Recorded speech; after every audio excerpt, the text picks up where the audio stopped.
आज हम लोग पढ़ेंगे भाषा, लिपि और व्याकरण। भाषा यानी लैंग्वेज, लिपि और स्क्रिप्ट, व्याकरण, ग्रामर। सबसे पहले हम जानेंगे भाषा। भाषा संस्कृत के भाष धातु से बना है, जिसका अर्थ होता है बोलना। यानी भाषा को जब हम परिभाषित करते हैं तो इस प्रकार हम इसे परिभाषित कर सकते हैं।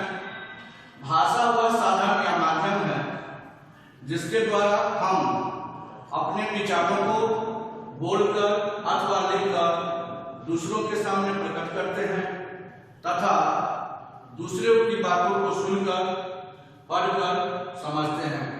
यानी कह सकते हैं कि भाषा हमारे आपके बीच तालमेल बैठाने के लिए का एक सुदृढ़ शासन है। इस साधन के है और इसमें अभी तक मुख्य रूप से भाषा को दो रूप दिया गया है, लेकिन तीसरा भी इसका रूप है। आइए पहले हम भाषा के उन दो रूपों के बारे में जानते हैं। पहला है मौखिक भाषा। मौखिक भाषा यानी जिसको हम कहते हैं ओरल लैंग्वेज। दूसरा हुआ लिखित भाषा, रिटेन लैंग्वेज। अब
अब भाषा का तीन रूप, मौखिक भाषा यानी यह उसका यह रूप है जिसे हम बोलकर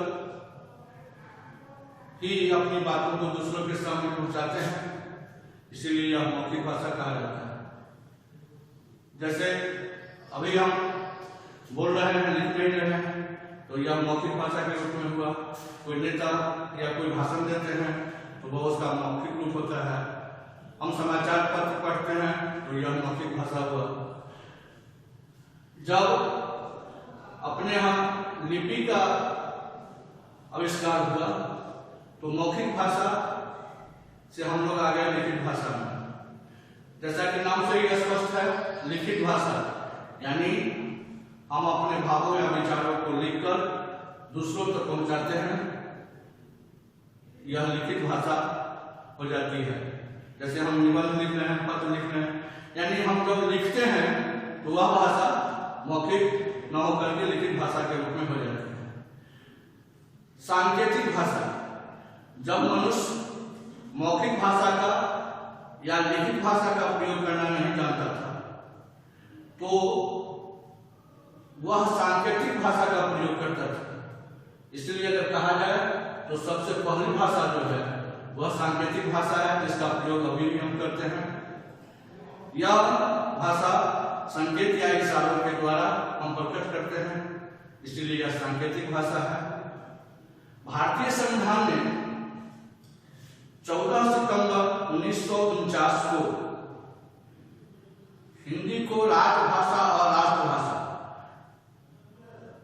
दोनों के रूप में मान्यता प्रदान कर दी। इस प्रकार से आज हम लोग जाने मौखिक भाषा, लिखित भाषा और सांकेतिक भाषा, और हिंदी को राजभाषा एवं राष्ट्रभाषा के रूप में कब इसे मान्यता मिली, वह दिन था 14 सितंबर 1949।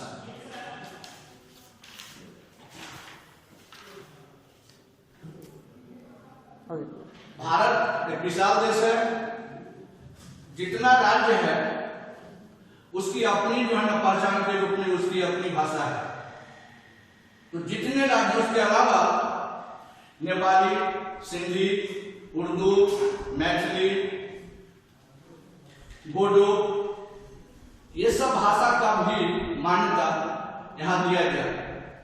जैसे हमारे यहाँ इसको राज्य के रूप में नहीं बल्कि अधिक लोगों के द्वारा अधिक क्षेत्र में प्रयोग के कारण इसका अपना अस्तित्व है और यह अब बोली से निकलकर भाषा के रूप में परिणत हो चुका है।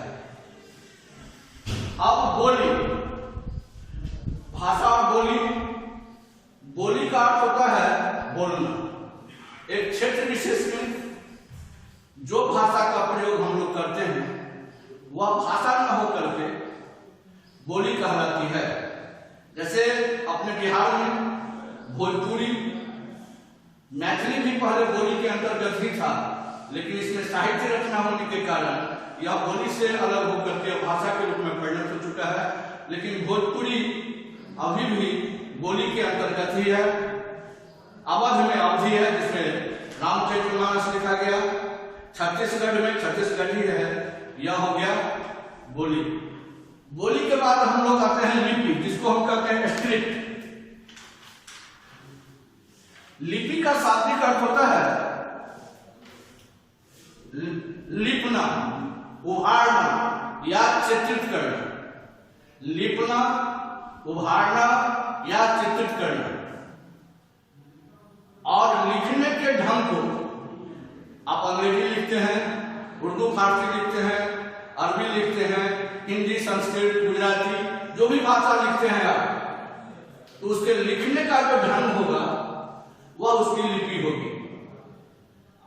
अपने यहां भारत में मुख्य रूप से देवनागरी लिपि, गुरुमुखी, अरबी फारसी और रोमन, इतने तरह के लिपियों का प्रयोग होता है। इतने तरह के लिपि का प्रयोग हम लोग करते हैं। अब भाषा और बोली में अंतर, जैसा कि हम पहले ही बता चुके हैं कि भाषा का क्षेत्र विस्तृत होता है, बोली का क्षेत्र सीमित होता है। भाषा में रचना, साहित्यिक रचना होती है, बोली में साहित्यिक रचना नहीं होती। भाषा बोली नहीं हो सकता, लेकिन बोली जब विस्तृत होता है तो भाषा का रूप ले सकता है, यही अंतर है। अब व्याकरण, व्याकरण वह शास्त्र है जिसके द्वारा हम किसी साहित्य के बारे में जानने की क्षमता रखते हैं। साहित्य को शुद्ध रूप से प्रयोग करने के लिए भाषा, शुद्ध लिखना, बोलना, पढ़ना, यह अगर सीखना है हमें, तो हमें वह व्याकरण ही सिखाती है। पहले इसके कई रूप थे, 5 रूप थे, वर्ण विचार, शब्द विचार, वाक्य विचार, छंद विचार, चिन्ह विचार, परंतु अब इसके 2 रूपों को हटाकर 3 रूपों को ही चलाया जाता है। वर्ण विचार, व्याकरण की सबसे छोटी इकाई है वर्ण, तो इसके अंतर्गत हम लोग वर्ण के बारे में जानते हैं। वर्ण का क्या नाम है, वर्ण को अक्षर करते हैं, वर्ण की परिभाषा, वर्ण के भेद, भेदों के विभेद, ये सब हम वर्ण के अंतर्गत। वर्णों के मेल से शब्द बनते हैं, शब्द विचार, शब्द निर्माण कैसे होता है, कैसे हम शब्द बनाते हैं, इसके बारे में जानकारी मिलती है। और सिंटैक्स यानी वाक्य विचार, वर्णों के मेल से शब्द और शब्दों के मेल से वाक्य। ये जो वाक्य है, इसमें वाक्य कैसे बनाया जाए, रचना कैसे होती है, वाक्य की रचना कैसे होती है, ये सारी चीजों को इसमें बताया जाता है कि वाक्य में क्या होगा, वाक्य रचना, वाक्य भेद, संबंध और पंक्चुएशन यानी विराम चिन्ह, ये सभी की सभी बातें हम वाक्य के अंतर्गत ही पढ़ते हैं। इस प्रकार से हम देखें कि वाक्य 3 भेद, वर्ण, वर्णों से शब्द, शब्दों के मेल से वाक्य, और इसमें क्या जानकारी हमें मिलती है ये। अब साहित्य, साहित्य किसे कहते हैं? संस्कृत में कहा गया है हितेन सहितमिति साहित्य, अर्थात जो हित से संयुक्त हो, जो हित के बारे में सोचता है, बताता हो, साहित्य यानी हमारे ज्ञान का संचित कोश ही जो है ना साहित्य है। इस प्रकार से हम लोग जाने साहित्य में 2 विधाएं हैं, 2 तरह से इसका प्रोज और पोएट्री, गद्य और पद्य।